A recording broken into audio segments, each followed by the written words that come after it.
저는 민주당의 탄핵 남발 때문에 국민 혈세가 매우 낭비되고 있다고 생각합니다.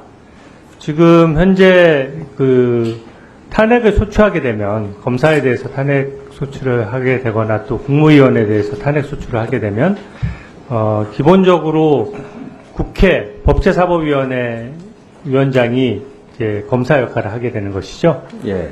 그러면서 국회 예산으로 변호사를 또 선임을 합니다. 예. 법제사법위원장의 대리를 할 수 있는 변호사를 선임해서 이 탄핵 재판을 이제 끌고 가는 것이죠. 보니까 작년에 이미 2023년도에 이 국회 예산으로 1억 원 가까이 조금 넘게 예산이 쓰였고요. 지금 올해만 벌써 5천 몇백만 원 정도 예산이 쓰였습니다.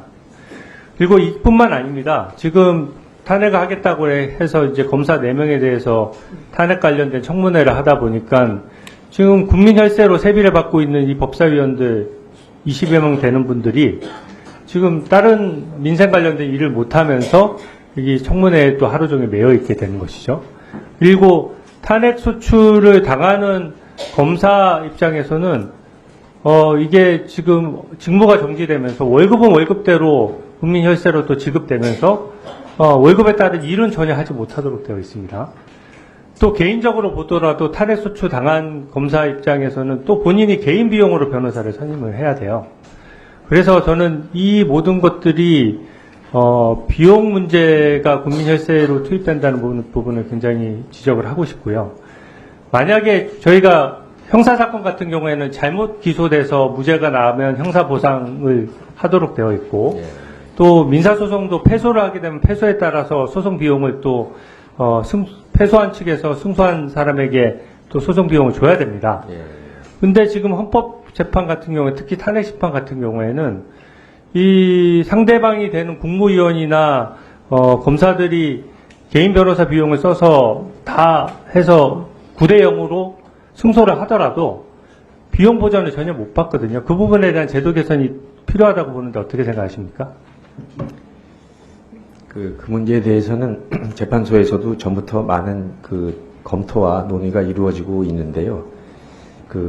이제 비용 부담 문제에 대해서는 여러 가지 좀 문제점이 있어서 저희가 실시하는 데 있어서는 좀 아직 검토 중입니까? 예, 검토 중입니다. 네. 좋습니다. 저번에 이제 지금 아까 언급하셨는데 권한쟁의 심판. 탄핵 청원서 2장짜리 청원서로 가지고 청문회를 일방적으로 강행해서 권한쟁의 심판을 제기한 것에 대해서 저는 위법성이 명백하다고 생각하고 국익을 위해서도 결코 바람직하지 않다고 생각합니다. 당시 문재인 전 대통령 탄핵에 대해서도 청원서가 접수됐지만 청문회는커녕 아예 어떠한 논의도 없이 종결된 바 있고요.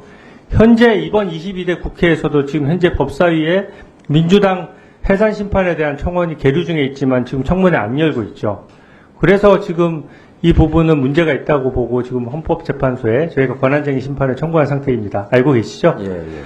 근데 보니까 이 권한쟁의 심판 이 이슈에 대해서 아주 소모적인 논쟁을 불러일으키고 국익에 침해될 우려가 있는 경우에는 헌법재판소에서도 패스트 트랙 절차가 있거든요. 그래서 적시 처리 사건으로 이미 지정을 하셨더라고요. 이 권한쟁의 심판에 대해서. 그렇습니다. 맞습니까? 예, 맞습니다. 그게 무려 5년 2개월 만에 처음으로 적시 처리 사건으로 지정을 한 것입니다. 그래서 이번 법사위의 탄핵 청원 관련된 청문회의 위법성을 가려줘야 지금 야당에서 일방적으로 밀어붙이는 탄핵 남발을 저는 막을 수 있다라고 생각하거든요. 근데 이미 문제의식을 가지고 헌법재판소에서 적시처리 사건으로 지정을 했다면 적시처리 사건으로 지정되면 기일도 좀 신속하게 잡을 수 있고 예, 선고 기일도 통상의 기일과 달리 특별 기일을 잡을 수 있습니다. 그렇죠? 예, 권한쟁의 심판에 대해서 어떤 결론이 나든지 간에 결론에 대해서 저희가 왈가왈부할 수는 없지만 신속히 재판해야 된다고 보는데 어떻습니까? 예, 맞는 말씀입니다. 그리고 효력정지 가처분은 법률에 규정돼 있는데 지금 한 번도 헌정사상 제대로 그 전에 결론이 난 적이 없어요. 저는 물론 헌법재판소의 현재 업무 부담이나 이런 인력 예산 문제 때문에 그렇다고 생각하지만 효력정지 가처분을 딱딱 적시해 줘야 이런 것도 남발하는 걸 막을 수 있거든요. 그 부분은 어떻게 생각하십니까? 원론적으로 맞는 말씀입니다. 네. 다음은 박균택 의원님 질문해 주세요.